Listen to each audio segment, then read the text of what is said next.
Welcome back to today's aviation news recap. In today's proceedings, there is a landmark 3-digit aircraft order, developments on Cathay Pacific, and the launch of a new route.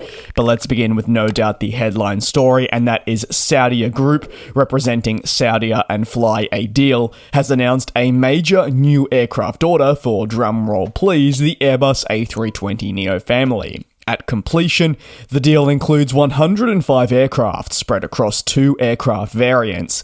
Airbus says 12 A320neo jets were included in the deal, and the large bulk of the contract is for the A321neo, with 93 units ordered.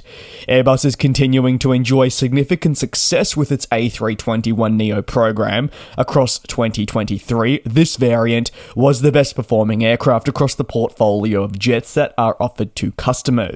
In 2024, this feat has been reaffirmed with not just continued firm interest in this aircraft type, but this translating into substantial commitments for what is a stretched narrowbody. The purchase from Saudia Group is really strategic, and you could make that case for absolutely any aircraft order, and you'd be correct, but arguably this one has a lot more thought behind it, with the ambitions of contributing towards the Vision 2030 plan.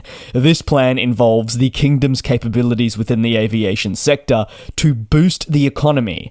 The hope is that by 2030, the airlines will be more responsible for bringing people to the kingdom to stay for tourism reasons rather than just for transit purposes. Thanks to this aircraft purchase, several other ones across Saudi Arabia, there will be a crucial job to develop the business. Additionally, the kingdom will support all this by investing large amounts into new tourism facilities to ensure that the scene is ready to bring in more people. And these ambitious plans I speak of undertaken in Saudi Arabia aren't the only thing similar. As I touched on, Etihad Airways' own Journey 2030 plan will see the fleet and route network double in basically a bid to push for more growth. The expansion will, yes, obviously look to expand them as an airline, but it will really focus on aligning with the UAE's vision of boosting tourism to and from Abu Dhabi, and as a result, the airlines are really battling to compete with one another as they look to shift their business model just a tiny bit.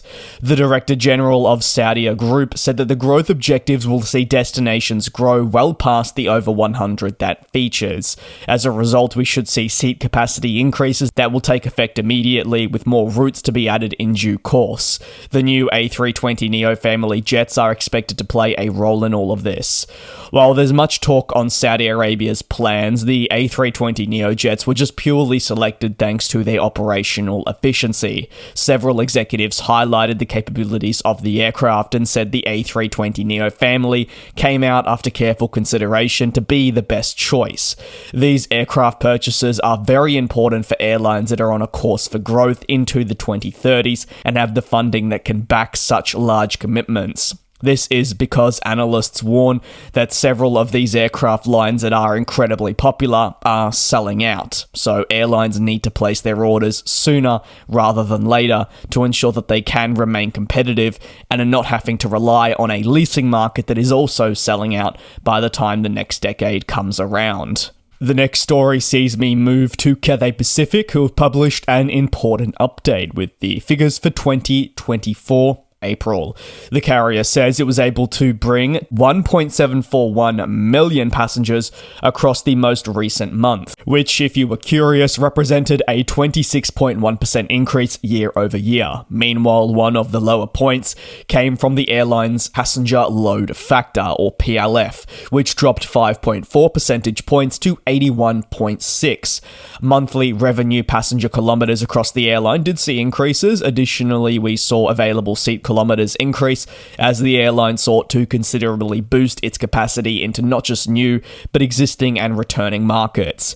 Cathay Pacific has been heavily involved in rebuilding its network over the last 18 months or so. While this rebuild is expected to take time, as already evident, it was absolutely necessary for the airline to do so. The Hong Kong-based carrier was arguably one of the hardest hit during the pandemic thanks to the harsh restrictions put on the local people, and as a result of not these being harsh but also the length of them, Cathay Pacific's international travel demand plummeted to zero, but worse still, the demand was 99% below pre-pandemic numbers for considerably longer than other companies. Take the North American scene, which had fully recovered pretty much. Cathay Pacific was still below 90%. Really showcases just how bad things were there. In the first 4 months of the 2024 calendar year, however, the airline saw the number of passengers carried increase almost 50% year over year to 7.143 million. For the same period, there were also increases in the ASKs and RPKs, representing the persistent recovery that I keep speaking of. The airline did describe April as a fantastic month, with the business side of things really seeing some recovery, not just thanks to the holiday periods that fell in April, but also the large-scale events that really stimulated this business travel, which has struggled at times right around the world, as we've seen trends in how people conduct business in comparison to, say, how we conducted it prior to the pandemic. Inbound and outbound traffic also increased thanks to April, with great demand being seen to Southeast Asia locations. Ultimately, the airline's cargo division saw tonnage 13% lower than in March, with the figures reflecting something very similar seen to other global markets. Cathay Pacific said this decrease was to be expected following a very strong first quarter. Despite a 13% droppage in the month, tonnage was still 7% higher year over year. The freight division, again, despite that drop I speak of, is still expected to grow. Demand will be a key driver, with e-commerce shipments expected in the next few months from Hong Kong and the Chinese mainland. In relation to your forecasting, well, Cathay Pacific believes it'll be able to add new flights and boost its network over the coming months. June and July will be fantastic as students return for the summer period, and also they're saying that booking levels are expected to be very strong for the upcoming summer, so there'll be one to watch in the next few months for sure. Meanwhile, on to the last story, and it is a new route, and Air Premia, hopefully I've pronounced that correctly, but my apologies if I haven't, have celebrated the launch between Seoul, Incheon and San Francisco. The carrier says the flights will be operated 4 times weekly, with San Francisco actually becoming the 3rd destination in the continental United States. It joins the likes of New York and Los Angeles, which have already commenced. And the carrier describes them as being hugely successful. In fact, the airline's CEO calls America the most important strategic market on its network, and this is more than evident through the latest expansion. In terms of figures, well, that were presented to us, the airline said it carried almost 230,000 passengers towards LA and New York alone last year. This was part of a figure of 671,000 passengers carried across the entire route network. So you can really see just how important the services are to the US. While these 3 locations are now being served, this shouldn't be the end. The airline believes there's much more potential to expand service to more cities in the United States, and this is expected in due course. The aim is to really diversify the options available, not just for immigrants, but also for those traveling to Korea.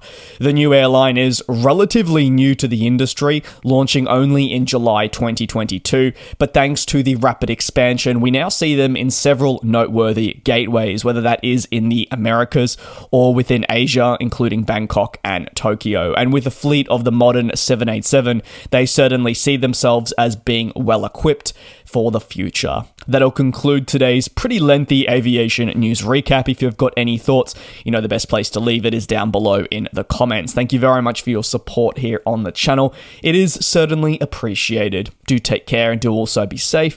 I'll see you same place, same time tomorrow, where you'll be able to get your latest aviation news recap. And we'll fly.